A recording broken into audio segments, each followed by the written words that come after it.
Hi friends, இன்னைக்கு நாம restaurant ஸ்டைல நல்ல சாஃப்டான லேயர் சப்பாத்தி எப்படி செய்யலாம்னு பார்க்கலாமா? ரொம்ப சிம்பிளா பண்ணி முடிச்சிடலாம்.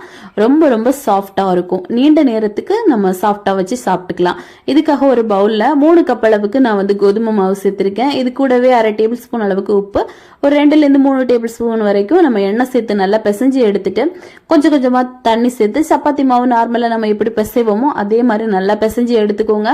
இப்ப பிசைஞ்ச மாவு ஒரு 5 நிமிஷம் நல்லா ஊற விட்டுட்டு அதுக்கப்புறமா எடுத்து உருண்டை பிடிச்சு எடுத்துக்கலாம். இப்போ உருண்டைகளை நான் பிடிச்சதுக்கு அப்புறமா சப்பாத்தி தேய்க்கிற மாதிரி நல்லா தேய்ச்சி எடுங்க. தின்னா தேய்ச்சி எடுங்க. தேய்ச்சி எடுத்ததுக்கு அப்புறமா இதுல கொஞ்சமா ஆயில் நம்ம ஸ்ப்ரெட் பண்ணி எடுக்கணும்.